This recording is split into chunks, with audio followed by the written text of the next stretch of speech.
Em nome do Pai, do Filho e do Espírito Santo. Amém. Vinde, Espírito Santo, enchei os corações dos vossos fiéis e acendei neles o fogo do vosso amor. Enviai o vosso Espírito e tudo será criado e renovareis a face da terra.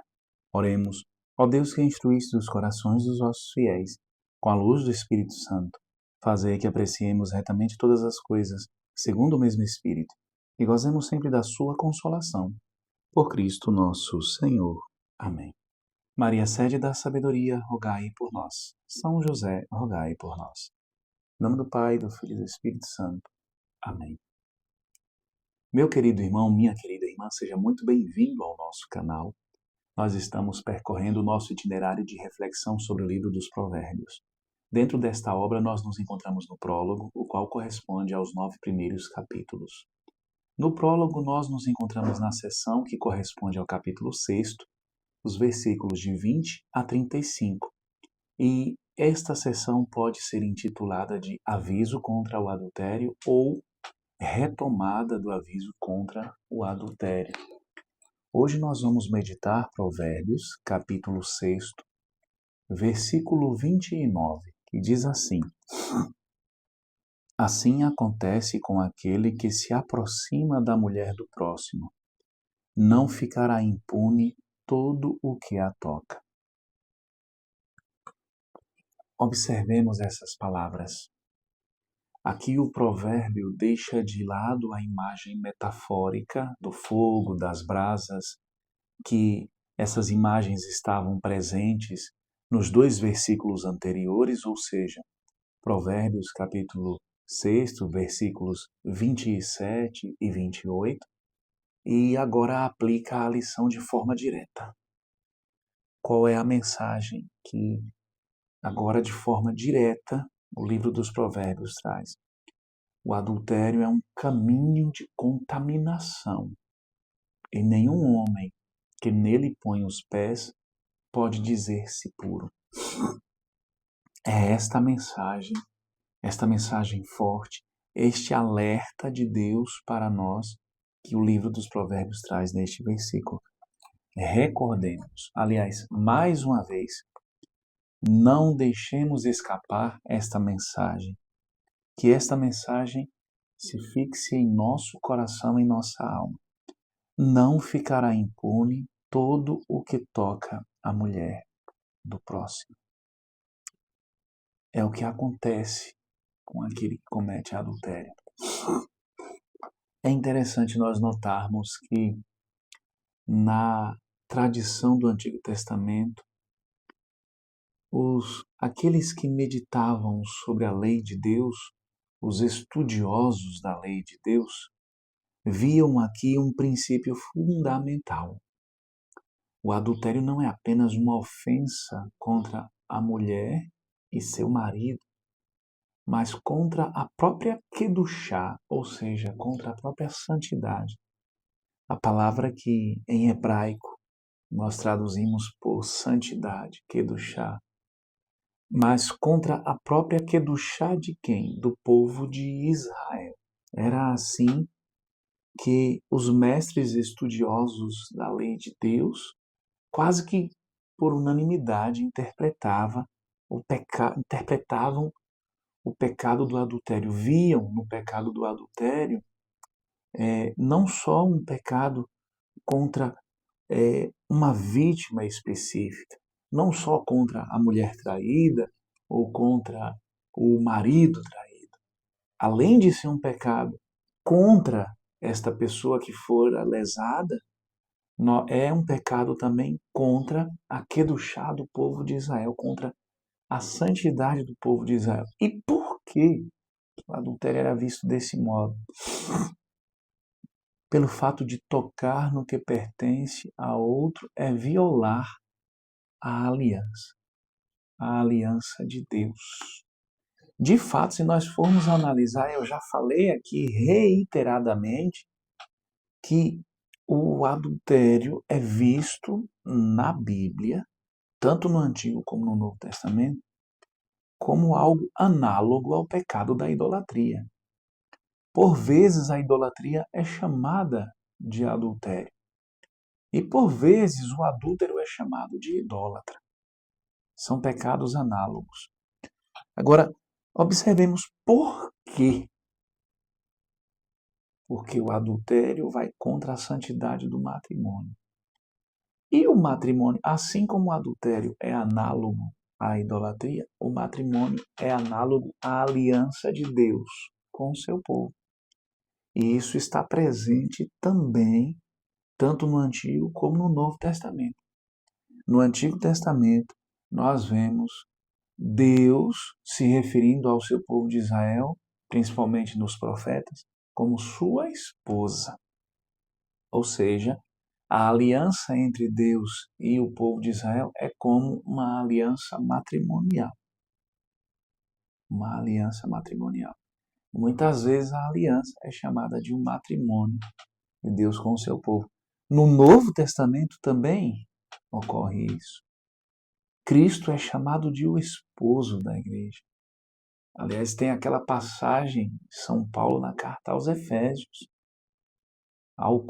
na qual São Paulo diz que Cristo é o esposo da igreja, como Cristo amou a igreja e por ela se entregou para santificá-la, para purificá-la no banho da regeneração. Assim também o marido deve amar a sua esposa. Aqui a comparação é direta.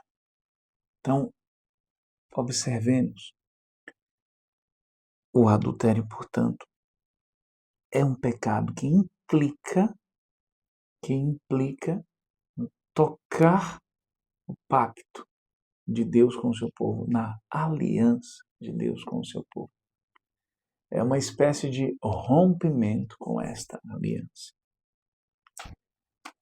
Já falei aqui a respeito de aliança em outras ocasiões, mas eu quero reforçar e trazer aqui a imagem, os ensinamentos de alguém que entende profundamente sobre este tema, o Dr. Scott Hahn, em seu livro Todos os Caminhos Levam a Roma.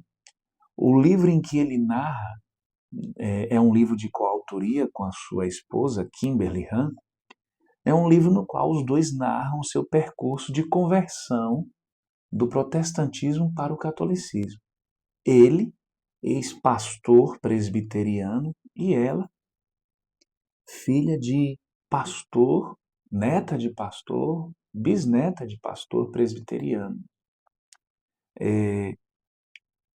Exatamente sobre o tema, ao meditar e ao estudar, Scott Hahn é um teólogo de mão cheia, um teólogo de pensamento e de coração. Ao meditar sobre o tema da aliança, é que ele, fazendo um estudo honesto e buscando nas fontes da palavra de Deus, é que vai começar o despertar dele o despertar que vai culminar com a sua conversão à Igreja Católica, ao chegar à conclusão que a Igreja de Cristo é a Igreja Católica. É esta que se trata. É esta a Igreja do Novo Testamento, é esta a Igreja instituída por Cristo.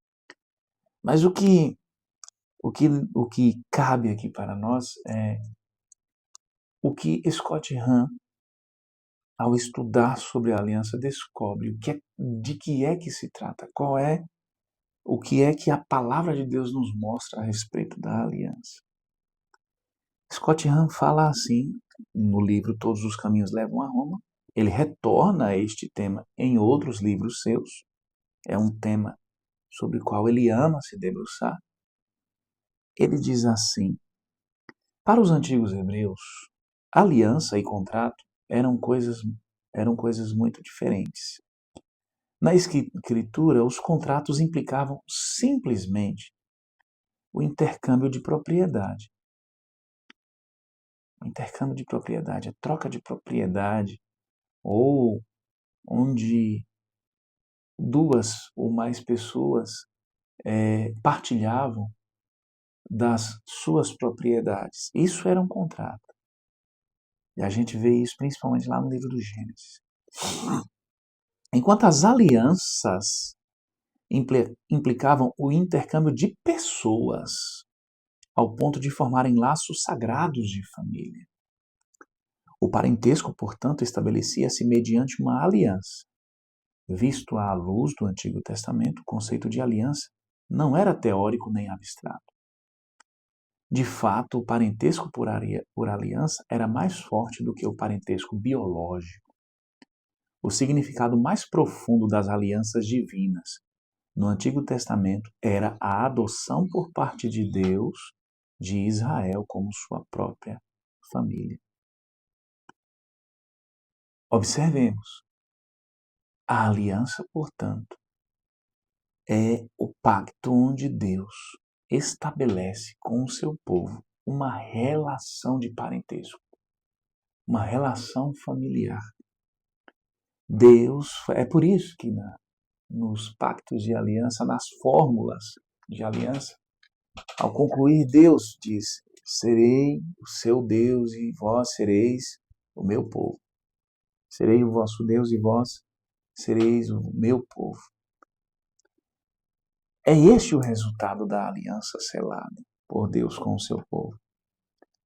A nova aliança, continua Scott Hahn, que Cristo estabeleceu conosco, foi, portanto, muito mais do que um simples contrato ou ato legal, pelo qual assumiu os nossos pecados e nos deu a sua inocência. E ele continua. A nova aliança estabeleceu uma nova família. Muito mais do que assumir os nossos pecados e nos dar a sua inocência, muito mais do que isso.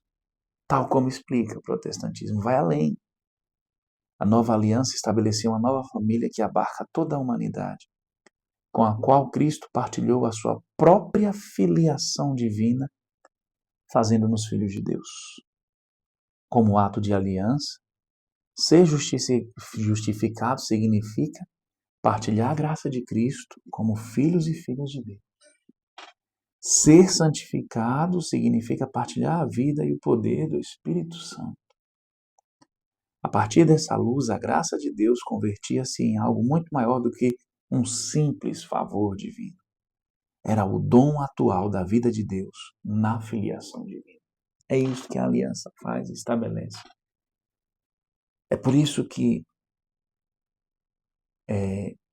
cometer idolatria, cometer adultério, é um rompimento com esta graça. Esta graça que nos torna filhos de Deus. Não significa dizer que deixamos de ser filhos de Deus, mas significa dizer que essa dignidade agora foi manchada. Eu lanço por terra essa dignidade. Eu rompo com isso. Mesmo sendo filho de Deus, cometer tais pecados é como se eu dissesse, não, é eu dizendo, não quero mais ser teu filho, Senhor. Eu rompo qualquer contato meu, qualquer ligação com esta família, contigo, Senhor, e com a tua família. Significa exatamente isso. Quando a palavra de Deus nos mostra a gravidade do pecado, do adultério, a gravidade do pecado da idolatria, a palavra de Deus está nos chamando a atenção para que nós não possamos cair nesses erros. Porque com isso nós estamos rompendo aquilo que há de mais sagrado entre Deus e nós, a aliança. Aquele que comete adultério, aquele que comete idolatria, está condenado, está condenado a permanecer no seu erro. É um caminho sem volta. Logicamente que todo aquele que se arrepende e se volta para o Senhor e confessa os seus pecados, a confissão sacramental, é óbvio que Deus o perdoa se este arrependimento é sincero e se essa pessoa se aproxima do sacramento, se aproxima do sacerdote para que possa se beneficiar deste sacramento e se aproxima contrito de coração, se aproxima com o desejo de reparar as suas faltas, com o desejo de realizar a penitência imposta pelo sacerdote.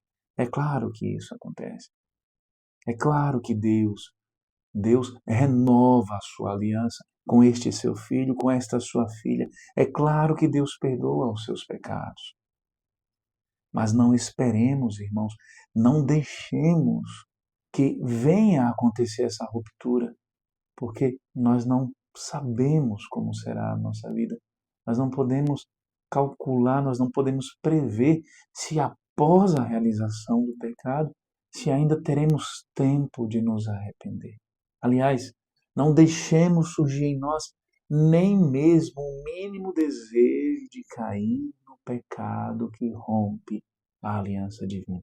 Todo e qualquer pecado grave. Que nós possamos buscar a Deus de coração sincero, um coração contrito, e ter a certeza de que o Senhor nos acolhe em seu amor. E se viemos a cair no pecado, não percamos tempo, corramos aos braços de Deus, busquemos nos reconciliar com o Senhor através do sacerdote, através do sacramento que apaga as nossas faltas. E voltemos para o Senhor com o coração contrito, com a contrição verdadeira, com o arrependimento sincero, porque Deus está ansioso aguardando o nosso retorno. Que nós possamos buscá-lo com o nosso coração verdadeiro, a fim de que Ele possa, em seu amor misericordioso, nos perdoar e não só nos perdoar, mas nos dar a graça necessária para nos preservar do pecado, para que nós possamos resistir ao pecado que venha nos separar do seu amor, da sua graça. Que deste modo nós possamos permanecer na fidelidade de Deus. Você que é casado, você que é casada, seja fiel à sua esposa, seja fiel ao seu esposo e busque no Senhor a graça de viver a santidade, porque Ele cuida de nós e Ele quer que nós sejamos santos. Louvado seja nosso Senhor Jesus Cristo, para sempre seja louvado. Fique na paz do Senhor.